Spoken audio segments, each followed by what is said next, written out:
Savage Dragon issue 2, Enter Super Patriot, from October of 1992. Story picks up with Savage Dragon in the sewer, trying to take down this arachnid villain. Just this bloated spider character. Shoots webs and all this stuff that might look kind of familiar, or not look familiar, but I guess sound familiar if you're, Eric Larson was the penciler on Spider-Man back at Marvel. And he takes some shots here at his previous employer, saying this bloated maggot was feeding on children. The years have made him soft, fat, and lazy. He's gotten too big for his own good. Didn't put up much of a fight. Somebody had to put an end to this inhumanity. He got away with it for years because nobody was around who could stop him. Just like, all right. So he saves the day. Now we flash back to the hospital, and he talks to Ann Stevens, the nurse who was also there for the Mighty Man death. That'll come up later. So Frank is having a meltdown thanks to the whole situation with his cousin, and more will be revealed there. And there's Super Patriot. Note about this, Fabian Nicieza was thanked by Eric Larson for helping design the new and improved Super Patriot. That's a heck of a design. Like, I love that character design.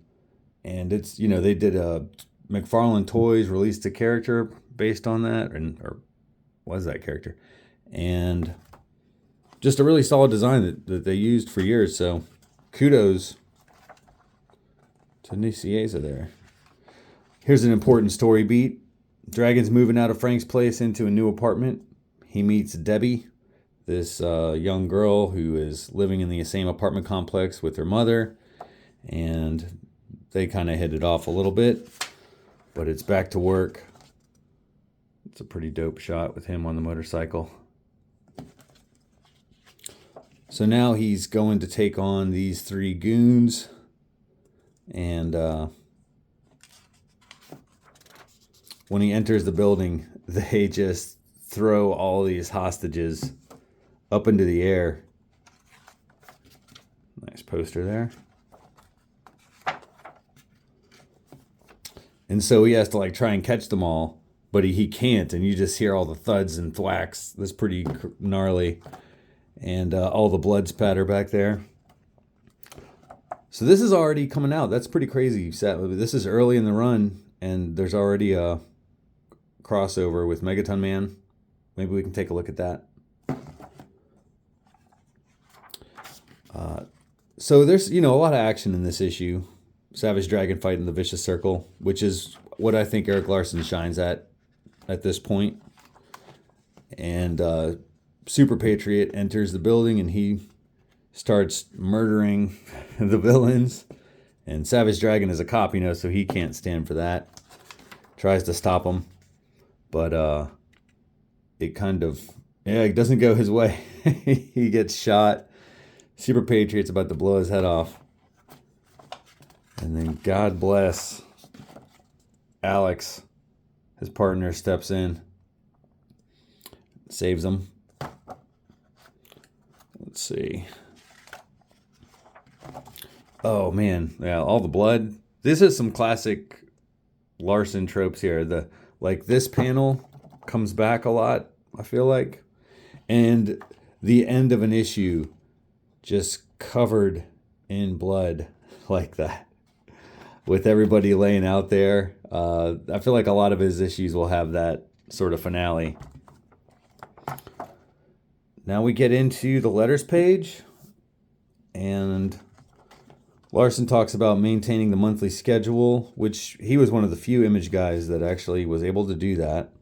And he just got married and had a honeymoon, and so it's pretty wild. And he's starting this new company, so this is a pretty wild time for him. But the letters are coming in, mostly a lot of fanboy questions, and I didn't nothing that is too interesting here. But, some artwork. A lot of people This guy might be onto something. This guy has a theory about Savage Dragon having his memory deliberately wiped. And Larson even is like, oh, that's pretty interesting, because there's an issue 0 of Savage Dragon. We have discovered his origin, and they did give us an issue 0 that gets into that. So I might go over that later, but for right now, we'll put it aside. Yeah, so early on, people were fans. Maybe this will sound creepy, but I just wanted to see, like, where were all these fans based out of? A lot were in the Northeast and Northwest, and I Googled them, and they, got the street view. And just to see everybody was like in suburbia. Like, it was all suburban, sort of like upper middle class neighborhoods now. $1 million homes, I'm sure now. But it seemed like, yeah, so the suburban kids seemed to enjoy Savage Dragon back then. And I looked up some of these artists. I think one of them was like a architect now, but I didn't recognize any of these other names. But people are really curious about his origin story at this point, and Larson isn't giving up many hints. So that is issue 2.